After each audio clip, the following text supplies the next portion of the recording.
चारों की 40 सीटें हम इंशाल्लाह जीत जाएंगे। शाम तक रिजल्ट आएगा इसका। कितनी उम्मीदवार है नेशनल कॉन्फ्रेंस? नेशनल कॉन्फ्रेंस से 4 उम्मीदवार हैं।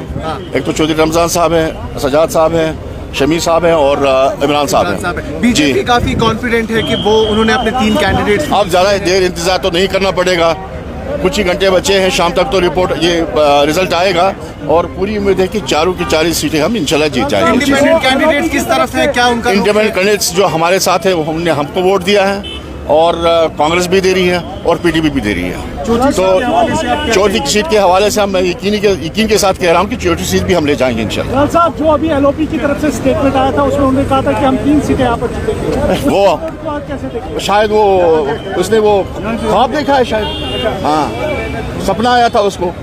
अगर सपने में सपना आया था तो ठीक है, लेकिन उसका कहना ठीक है।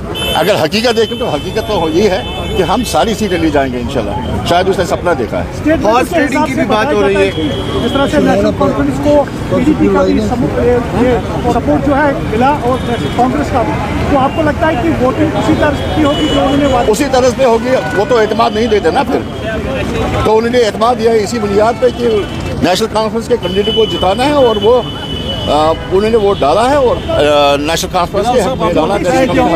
मुकाबला है तो उसमें क्या लग रहा है? किसमें? चौथी सीट में यकीन के साथ कह रहा हूँ कि चौथी सीट भी ले जाएंगे इंशाल्लाह। साहब, आपको लगता है कि हॉर्स ट्रेडिंग का कोई मामला? कोई ऐसा मामला सामने नहीं आया, झूठ नहीं बोलूंगा। हॉर्स ट्रेडिंग का कोई मामला ऐसे सामने अभी नहीं आया है। कोई एमएलए एब्सेंट? कोई एमएलए एब्सेंट नहीं है, सारे एमएलए आए हैं जो हमारे अपने हैं, वो सारे आए थे, तो उन्होंने कास्ट किया है वोट। शाम तक कुछ घंटे बचे हैं, शाम तक